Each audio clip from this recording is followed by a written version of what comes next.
इमानदारीनं राहावं लागेल. मी आजपर्यंत इमानदारीनं आहे तुमच्या. भलं सरकार सगळं दमलं. तुम्ही बघा टीव्हीला तर बघत असाल तुम्ही, आंतरवालीत एकदा मंत्री आलेला डबल आला नाही, पुन्हा येत नाही, एकदाच येतो. आणि जे डबल आला तो अगोदर मंत्री येणार जर असले त्याला कळलं, तो जर डबल आला पळत येऊन मला कानात येऊन सांगतो, मला ते नाही आणलं, मी आलो नाही, मी नाही तुमच्या, तुम्ही मी तुमच्यात नाही. कारण चुकला की मी काचाकच घोडे लावतो. आपण सोडीतच नाही पुन्हा. कारण मी काहींना माझ्याशिवाय वाईट वाटत असतील, पण तुम्हाला त्याचं उदाहरण सांगतो. तुमच्या गावात, तुमच्या घरात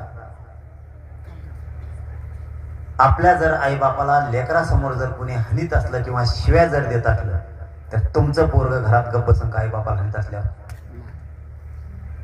कारण मराठ्यांचं खानदानी रक्त, आई बापाला जर कोणी शिव्या देत असलं घरापाशी येऊन, तर पोरग गप्प बसू शकत नाही. तसं मी या समाजाला मायबाप मानलेलं आहे. माझ्या समाजाला जर आरक्षण नाही दिलं, त्रास द्यायचा प्रयत्न केला तर मैतळ पाहायचा मस्तकाला जाते मी काचाकच गोडे. कारण शेवटी समाज माझ्यासाठी देव, माझा समाज माझ्यासाठी महत्वाचा. आणि त्याच्याशिवाय कामं बी होत नाही. त्यांना तीच भाषा कळते. मी काय करू त्याला? ते गोडीत बोललं तर लवकर करत नाही. शेवटी समाज आपल्याला काही करू, आरक्षण आणि आरक्षणाचा एकदा विषय संपला मी शेतकऱ्याचा घेणार. कसा मालाला भाव देत नाहीत हे, कसं धनगराचं समाज आरक्षण देत नाही ते बी बघतो मी यांच्याकडे आलं. शेतकऱ्यांचा प्रश्न कसा मार्गी लागत नाही, पण एक एक भाव आहे. मला एक एक करायची सवय. भले 5-50 मागण्या घ्यायच्या, कोणीच होत नाही. मराठा आरक्षण मराठा समाजाला राज्यातल्या वाटत होतं कधीच मिळू शकत, खरं की नाही? कधीच मिळणार नाही म्हणे आता.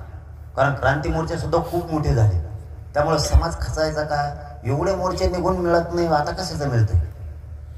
पण मराठ्याच्या एकजुटीमुळं मराठ्यांना आरक्षण मिळालं. 2 कोटीपेक्षा जास्त मराठा आरक्षणात गेला आतापर्यंत, 2 कोटीपेक्षा जास्त. आता पोरं लागायला लागले, कुणी मेडिकलला लागतंय. आताच कोणतरी सांगितलं मला, आमच्या गावात मेडिकलला लागलं, यांचे प्रमाणपत्र निघाले. हा, एक पोलीस मध्ये लागलं. माझ्याकडे आंतरवाली दर दिवस 10-15 पोरं आहेत. कुणी म्हणतं मी पोलीस मध्ये लागलो, कुणी म्हणतं मी आरोग्य विभागात लागलो, कुणी एकतर कुठं त्या कारागृहातच लागलाय. एक कोरडगाव आहे आमच्याकडं पाथर्डी तालुक्यात, नगर जिल्ह्यात. तिथला एक मुलगा कलेक्टर झाला. मी आता पाथर्डी आणि आष्टीच्या दौऱ्यावर होता आता 4-5 दिवसापूर्वी. तिथं एक लग्नाला निवेदित लग्न नव्हतं, पण रस्त्यात होतं म्हणून ते लग्न ते सगळे वराड रोडवरती आलं. त्यांनी सांगितलं लग्न लावल्याशिवाय जायचं नाही. त्याच्यात एक 2 पोरं रडत पळत आले. मी त्यांना विचारलं तुम्ही कम रडतात? ते आनंदाने रडत होते. का रडत होते तर त्याच्या भावाला, त्या लहान्या भावाला मोठा भाऊ 7 वर्ष झालं शिकवत होते. ते दरवर्षी उकायचं 1-2% 2 महिन्यापूर्वी 2-3 महिन्यापूर्वी त्यांचं प्रमाणपत्र निघालं कुणबीचं. ते पोरग दिल्लीला MPSC करायला गेलाय आता, म्हणून ते आनंदाने रडत होते की माझा भाऊ आता अधिकारी बनणार. ही आरक्षणाची ताकद आहे. मी नाशिकच्या दौऱ्यावर होतो त्यावेळेस मला वैजापूरला एक मुलगी भेटली. ती सुद्धा 3-4 वेळेस एका 2-2% हुकायची. ती मुलगी MD झाली. त्या घरात किती मोठा आनंद असाला. आपल्याला हे आनंद कमवायचा, आपले लेकरं अधिकारी होऊ द्या, आपला समाज शक्तिशाली बलवान बनवायचा. आपल्याला IAS IPS दर्जाचे अधिकारी आपले लेकरं बनले पाहिजेत. येऊ द्या ना आपल्या दारात लाल दिव्याच्या गाड्या, तर लोकांच्याच बघायच्यात आयुष्यात. आपला समाज आणि समाजाचे लेकरं मोठे करायचे. 25 जानेवारीला पुन्हा एकदा मी आमरण उपोषण ठेवलं. आता मला किती सहन होईल मला माहित नाही, कारण प्रत्येक वेळेस मी 8-10 दिवस 15 दिवस 16-17 दिवस करायचो. परंतु इतके उपोषण केल्यामुळं मला आता उपोषण सहन होत नाही आणि माझं शरीर पण मला साथ देत नाही आता. कारण मला इतक्या वेदना आहेत की या पायऱ्या आत्ता चढताना सुद्धा 2-3 मला वर धरून आणावं लागलं. मला प्रचंड वेदना आहेत. पण मी मरायला माझ्या समाजासाठी देत. 1 मेला तरी चालन, पण माझ्या करोडो मराठ्यांचे लेकरं सुखी झाले पाहिजेत हे स्वप्न आहे. लोकांचे मन आहे 1,00,000 मेले तरी चालतील, पण लाखांचा पोशिंदा जगला पाहिजे. मी ते मनच बदलून टाकलं. 1,00,000 जागून करायचे, मारून करायचे काय? 1,00,000 जगले पाहिजे, 1 मेला तरी चालेल. माझा करोडो मराठा समाज सुखी करायचा असला तर माझा एक जीव गेला तरी चालत. आणि मी माझ्या तसं कुटुंबाला सुद्धा सांगितलेलं आहे, जर मला या समाजाचं काम करताना जरी मी मरण आलं, माझं बलिदान गेलं तरी चालत. माझ्या समाजासाठी कोणी रडायचं सुद्धा.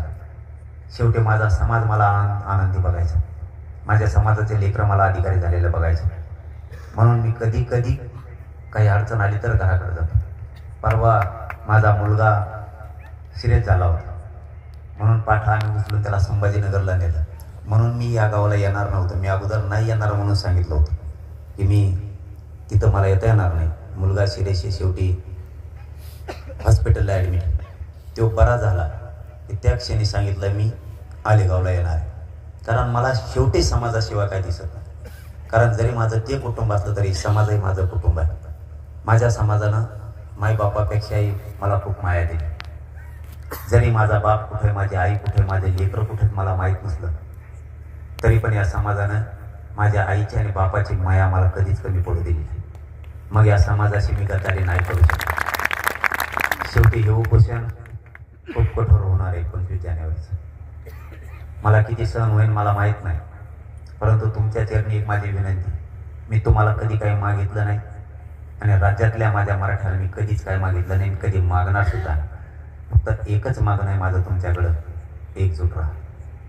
मी असलो नसलो शेवटी हे शरीर आहे, तुमच्यात मी असेन का नाही हेही मला माहीत नाही. पण माझा समाज मात्र फुटून देऊ नका ही मला तुम्हाला हात जोडून विनंती. कोणाच्या राजकारणासाठी, कोणाच्या स्वार्थासाठी माझा समाज फुटू देऊ नका. 4-4 पावलं मागे सरकत जातं. एकमेकाचं ऐकायचं, एकमेकाला साथ द्यायची, सहकार्य करायचं, पण एकजूट फुटू देऊ नका. कारण माझा समाज खूप वर्षानंतर एकत्र आला. हे दिवस बघण्यासाठी समाजानं खूप खस्ता खाल्ल्या. खूप दिवस माझा समाज हा मराठा समाज एक होण्याची वाट बघत होता. आज माझा समाज सोन्यासारखा आहे, बलाढ्य आहे. हा एकजूट झाला, याची एकजूट फुटून देऊ नका. कारण माझ्यानंतर तुमच्या खांद्यावर जबाबदारी असणार आहे. शेवटी शरीर आहे, शेवटी ते मशीन आहे, ते कधी बंद पडेल कधी मरण येईल माहीत नाही. कारण माझ्या आत्ताच्याच वेदना अशा आहेत की माझ्या गाडीतल्या लोकांनाच माहिती आहेत माझे किती हाल आहे. पण या समाजासाठी माझ्या वेदना मी समोर कधीच येऊ देत नाही, येऊ सुद्धा देणार. फक्त माझा समाज सांभाळ. आणि 25 तारखेला आपल्या गावासह परिसरातले सगळे गावं एकजूट करा.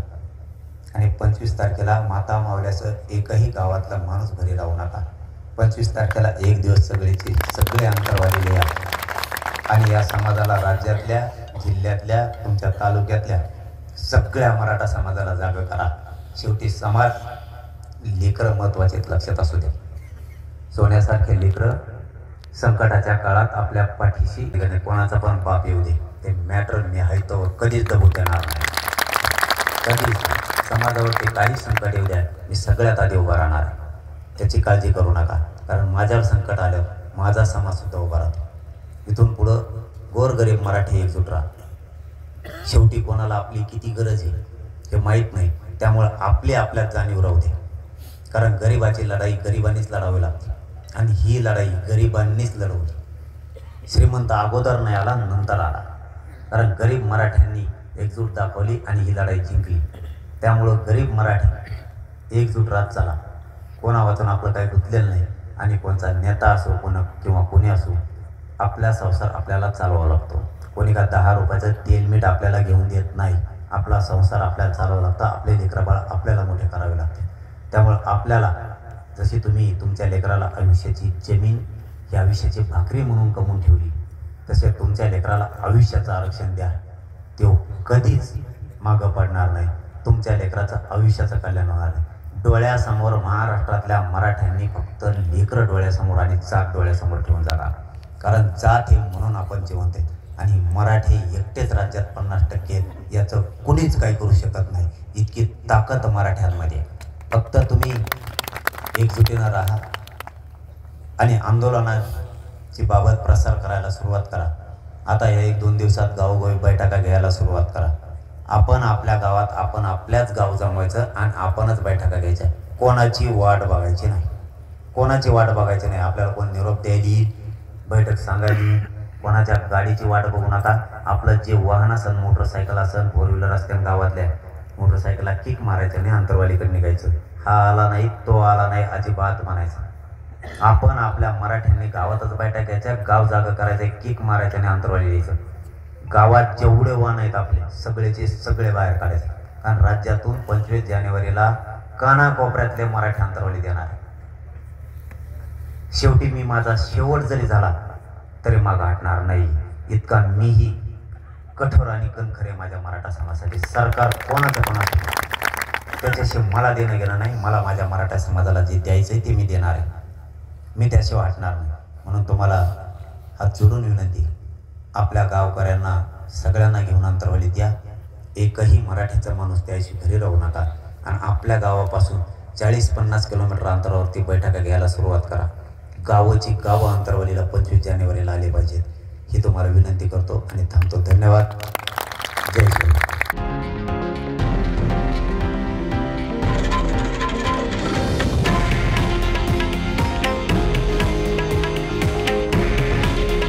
हे आहे देशातील नंबर 1 न्यूज नेटवर्क आणि आपण पाहत आहात TV9 मराठी.